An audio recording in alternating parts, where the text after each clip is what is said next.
1 Peter 4, Outline. This chapter has three main points.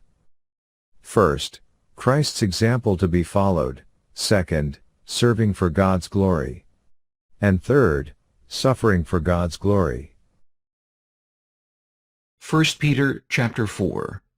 Therefore, since Christ suffered for us in the flesh, arm yourselves also with the same mind. For he who has suffered in the flesh has ceased from sin, that he no longer should live the rest of his time in the flesh for the lusts of men, but for the will of God. For we have spent enough of our past lifetime in doing the will of the Gentiles, when we walked in lewdness, lusts, drunkenness, revelries, drinking parties, and abominable idolatries.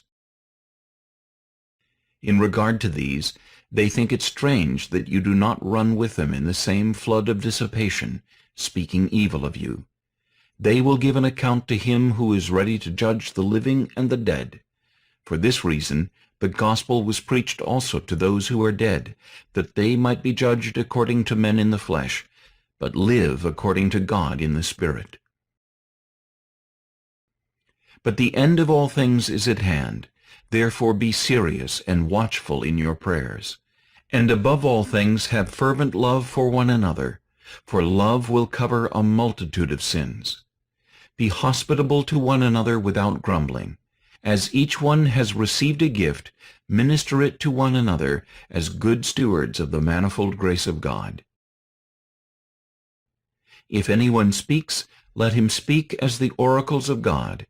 If anyone ministers, let him do it as with the ability which God supplies, that in all things God may be glorified through Jesus Christ, to whom belong the glory and the dominion forever and ever. Amen. Beloved, do not think it strange concerning the fiery trial which is to try you, as though some strange thing happened to you, but rejoice to the extent that you partake of Christ's sufferings, that when his glory is revealed, you may also be glad with exceeding joy. If you are reproached for the name of Christ, blessed are you, for the Spirit of glory and of God rests upon you. On their part he is blasphemed, but on your part he is glorified. But let none of you suffer as a murderer, a thief, an evildoer, or as a busybody in other people's matters. Yet if anyone suffers as a Christian, let him not be ashamed, but let him glorify God in this matter. For the time has come for judgment to begin at the house of God, and if it begins with us first, what will be the end of those who do not obey the gospel of God?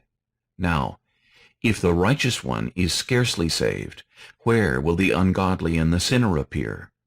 Therefore, let those who suffer according to the will of God commit their souls to him in doing good, as to a faithful Creator.